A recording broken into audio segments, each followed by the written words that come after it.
أو كما قال النبي الكريم صلى الله عليه وسلم صدق الله العظيم وبلغنا رسوله النبي الكريم ونحن على ذلك لمن الشاهدين والشاكرين والحمد لله رب العالمين.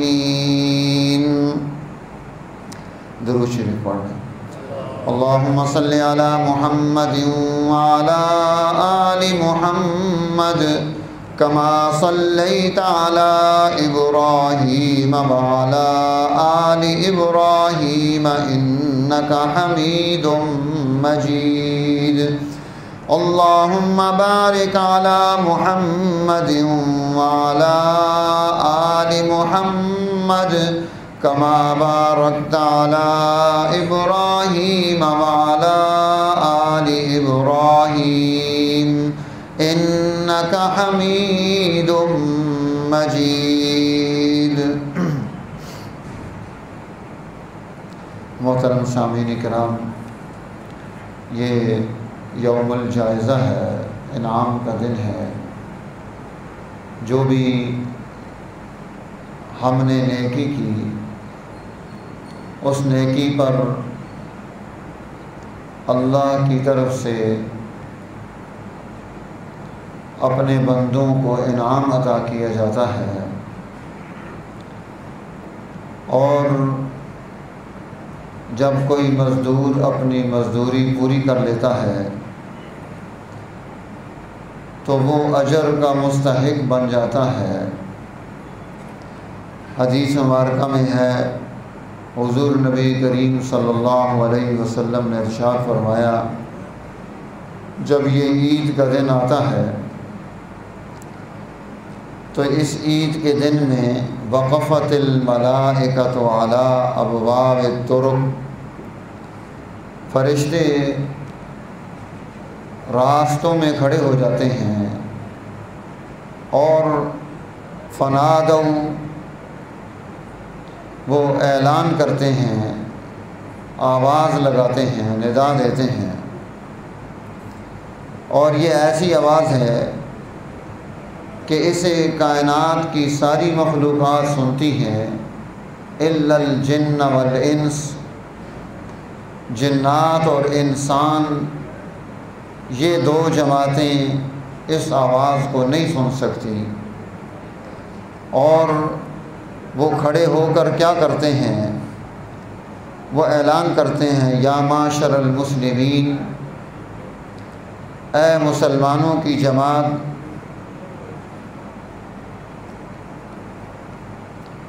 اغدوا الی رب کریم، کریم رب کی طرف آگے بڑھو، یمن بالخیر، جو تمہارے ساتھ خیر کا، بھلائی کا، احسان کا فیصلہ رکھتا ہے. ثم یصیب علیہ الجزیل، پھر تمہیں وہ اس پر عظیم انعام عطا کرنا چاہتا ہے. اور یہ انعام، یہ خیر اور بھلائی اسے کیوں دیا جا رہا ہے، اس کی طرف بھی توجہ دلا دی. فرمایا، لقد امرتم بقیام اللیل فقمتم، تمہیں حکم ہوا کہ تم رات کو قیام کرو، اللہ کی بارگاہ میں کھڑے ہو جاؤ، قرآن حکیم کی تلاوت کرو اور سنو. تو تم نے اس کام کو اختیار کر لیا. وَأُمِرْتُمْ بِصِيَامِ النَّهَارِ فَصُمْتُمْ، اب تمہیں حکم دیا گیا کہ تم دن کے وقت میں روزہ رکھو، لہٰذا تم نے وہ روزہ رکھا، رات کا قیام بھی کر لیا، دن کا عمل روزے کا بھی اختیار کر لیا. اور تیسری چیز فرمائی، وَأَطَعْتُمْ رَبَّكُمْ، کہ تم نے اپنے رب کی اطاعت اور فرما برداری کا راستہ اختیار کر لیا. اب جو اپنے رب کی اطاعت کا، فرما برداری کا راستہ اختیار کر لیتا ہے تو اسے اس رب کی طرف سے انعام ملنا چاہیے. اب آؤ یہ دن تمہارے انعام کا ہے، تمہاری عید کا ہے کہ اللہ کی طرف سے تمہیں یہ عید ملے۔ اس لیے حدیث مبارکہ میں حضور علیہ السلام نے ارشاد فرمایا کہ اللہ تعالیٰ فرشتوں سے سوال کرتا ہے، ما جزاء الاجیر، اس مزدور کی کیا مزدوری ہونی چاہیے، اذا وفى عملہ، جس نے اپنے کام کو مکمل کر دیا۔ تو فرشتے یہ بات کہتے ہیں، الہنا و سیدنا، اے ہمارے الہ اور ہمارے سردار، جزاؤہ ان توفی عملہ، اس کا بدلہ اسے وہ ملنا چاہیے جو اس نے کردار ادا کیا ہے، جو اس نے کر دیا ہے، اسے اس پر انعام اور بدلہ ملنا چاہیے۔ تو اللہ رب العزت یہ بات ارشاد فرماتا ہے، فَإِنِّي أُشْهِدُكُمْ يَا مَلَائِكَتِي، اے میرے فرشتوں تم اس بات پر میری گواہ ہو جاؤ۔ حالانکہ اللہ کو گواہ بنانے کی کیا ضرورت ہے، وہ رب العالمین ہے، احکم الحاکمین ہے، اور اس نے ہمیں پیدا کیا، ہمیں انعامات عطا کیے، ہم پر اپنی رحمتیں بکھیری، اس کے باوجود وہ فرشتوں سے یہ بات کہتا ہے کہ اے فرشتوں تم بھی اس بات پر گواہ ہو جاؤ۔ اور کس بات پر اللہ تعالیٰ انہیں گواہ بنا رہا ہے؟ فرمایا کہ ان کو تمہیں میں اس بات پر گواہ بنا رہا ہوں کہ میں انہیں ثواب عطا کر رہا ہوں، انہیں بدلہ عطا کر رہا ہوں، انہیں انعام عطا کر رہا ہوں۔ اور وہ کس چیز پر ہے؟ فرمایا من صیام شہر رمضان وقیامہم، انہوں نے دو کام کیے، رمضان المبارک میں قیام کیا، رمضان المبارک میں روزے رکھے۔ اب ان دو کاموں پر میں اپنی طرف سے انہیں دو انعام عطا کرنا چاہتا ہوں، اور وہ دو انعام کیا ہیں؟ فرمائے رضا و مغفرتی، یہ دو انعام ہیں میری طرف سے اپنے بندوں کے لیے، رضا و مغفرتی، میں ان سے راضی ہو گیا اور میں نے ان کی مغفرت کا اعلان کر دیا۔ جب ہم نے اپنے رب کے حکم کو مان لیا، رمضان کے اعمال کو اختیار کر کے، قرآن حکیم کی تلاوت کر کے، ذکر و اذکار و تسبیح کر کے، خیر کے کاموں کو قبول کر کے، اب اس کی طرف سے یہ دو انعام مل رہی ہیں، رضا و مغفرتی، اب میں تم سے راضی ہوں اور میں نے تمہاری مغفرت کا اعلان کر دیا ہے۔ یہ اتنے بڑے انعام ہیں کہ اللہ رب العالمین اپنی مخلوق سے رضا کا اعلان کر دے، اور یہ رضا کا اعلان یہ قیامت کے دن اللہ جل جلالہ وہاں پر فرمائے گا، یا اس رضا کے اعلان کو حضور نبی کریم صلی اللہ علیہ وسلم کی جماعت صحابہ کے لیے اللہ رب العزت نے ارشاد فرمایا، رضی اللہ عنہم ورضوا عن، میں اللہ اس جماعت سے راضی ہوں اور یہ مجھ سے راضی ہیں۔ تو یہ رضا یہ اللہ کی طرف سے وہ خاص انعام ہے جو جنت میں اہل جنت کو سب سے آخر میں اللہ رب العزت عطا کرے گا، کہ اس انعام کے بعد وہ وہاں کی ساری نعمتوں کو، اس کی آسائش کو، اس کی طرف سے ملنے والے انعامات کو، جنت کی ان تمام چیزوں کو بھول جائیں گے، کہ آج وہ خوش ہیں اس بات پر کہ اللہ کی طرف سے ان کے لیے یہ اعلان ہو رہا ہے کہ اللہ ان سے راضی ہو گیا۔ اور یہ رضا کا اعلان یہ بہت عظیم اعلان ان کے لیے شمار ہوگا۔ اس لیے اللہ تعالیٰ نے یہ بات ارشاد فرمائی کہ تم نے دو کام کر دیے، اب تمہارے ان دو کاموں کا نتیجہ میری طرف سے تمہارے لیے یہ ہے۔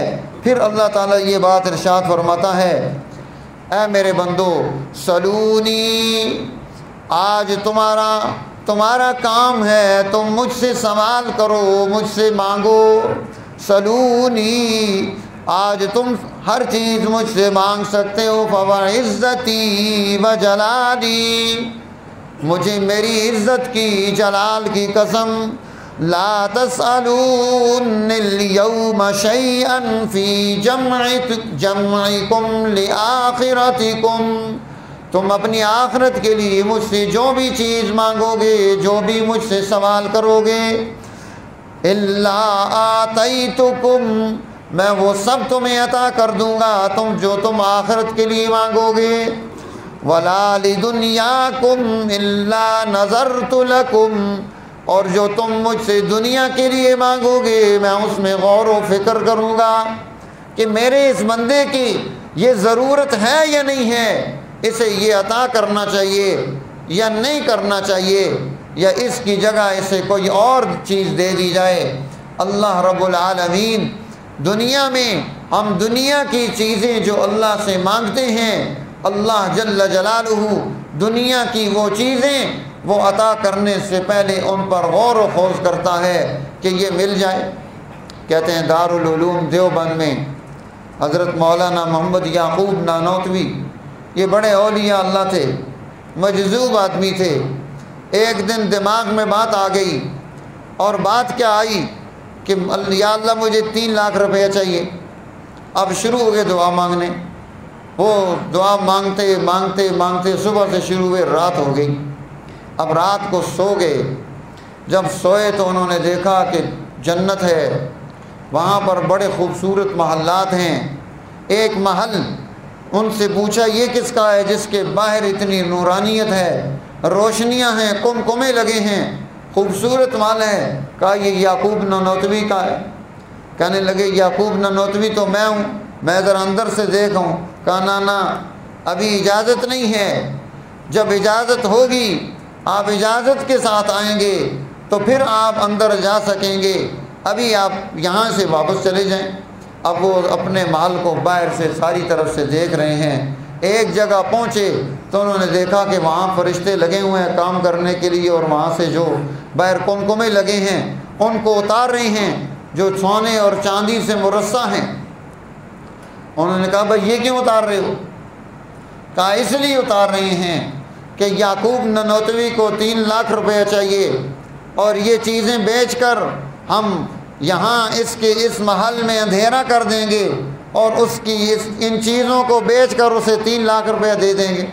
اب آنکھ کھلی تو اگلی دعا مانگنی شروع کر دی، یا اللہ نہ 3 لاکھ روپیہ چاہیے، نہ 3000 روپیہ نہ چاہیے، نہ 3 روپے چاہیے، کچھ بھی نہیں چاہیے، میرا آخرت کا محل خراب ہو جائے گا، وہاں کی چیزیں بیچ بیچ کر دنیا کی چیزیں ملیں گی، تو یہ نہیں چاہیے۔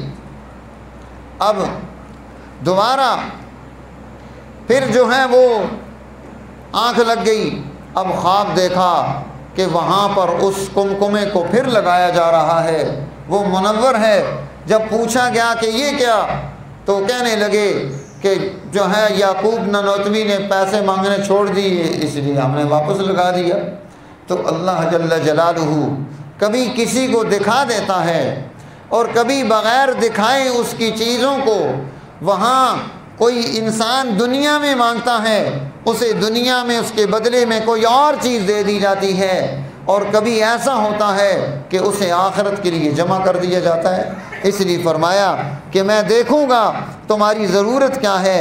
پھر اللہ جل جلالہ فرماتے ہیں فَوَعِزَّتِي وَجَلَالِي، مجھے میری عزت کی، جلال کی، بزرگی کی قسم ہے، لَأَسْتُرَنَّ عَلَيْكُمْ مَسَرَاتُكُمْ مَا رَاقَبْتُمُونِي، میں تمہارے سارے گناہوں پر پردے ڈالتا رہوں گا جب تک تم میرا لحاظ کرتے رہو گے۔ جب انسان اللہ کا لحاظ کر کے چلتا رہے گا، اللہ فرماتے ہیں مجھے اپنی عزت اور جلال کی قسم ہے میں تمہارے گناہوں پر پردے ڈالتا رہوں گا۔ یہ کتنا بڑا انعام ہے اس امت کے لیے کہ اللہ نے اس امت کے گناہوں کو پردوں میں رکھ دیا، چھپا دیا۔ لیکن شرط کیا ہے؟ فرمایا ما راقبتمونی، جب تک تم میرا دھیان کرتے رہو گے تمہارے گناہوں پر پردے پڑے رہیں گے۔ جب انسان گناہ کرتا ہے تو گناہ کرتے وقت بھی اور بعد میں بھی اسے حیا آ جائے کہ کوئی کائنات میں یہاں نہیں دیکھ رہا، لیکن وہ رب جلیل جو دور اور نزدیک کا محتاج نہیں، روشنی اور اندھیرے کا محتاج نہیں، وہ رب کریم مجھے دیکھ رہا ہے اور میں اس کے سامنے گناہ کر رہا ہوں۔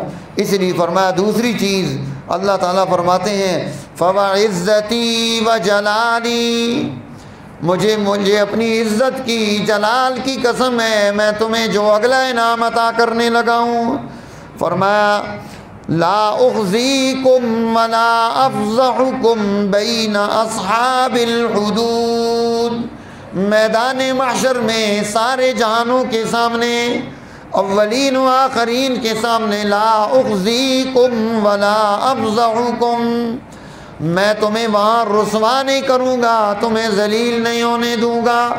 یہ کتنا بڑا انعام ہے، میدان محشر میں اولین و آخرین کے سامنے جب میرا نامہ اعمال کھلے گا، اس نامہ اعمال میں گناہوں کے انبار ہوں گے، اور وہ ساری علی رؤوس الاشہاد، ساری کائنات کے سامنے کھول کر پڑھا جائے گا۔ وہاں پر بہت بڑی بڑی سکرینیں لگی ہوں گی، ہر عمل ہمارا کیا ہوا ساری کائنات کو سامنے نظر آ رہا ہوگا۔ تو اس وقت میں انسان پر کیا گزرے گی جب اس کے گناہ وہ فوٹو بن کر، وہ ویڈیو بن کر اس کے سامنے چل رہے ہوں گے۔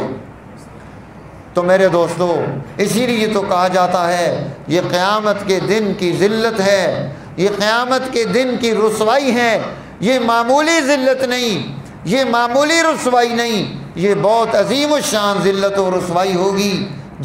جو وہاں کی ذلت و رسوائی سے بچ گیا وہ کامیاب ہو جائے گا، اور جو وہاں کی ذلت و رسوائی میں پڑ گیا وہ ناکام و نامراد ہو جائے گا۔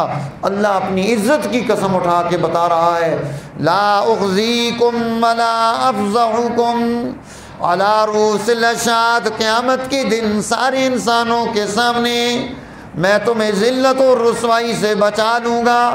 تو کتنا بڑا کرم اور انعام ہوگا اس بندے پر جس کے لیے میدان محشر میں اس کے لیے یہ فیصلہ ہو جائے کہ آج تیری عزت کو ہم یہاں پر قائم کریں گے۔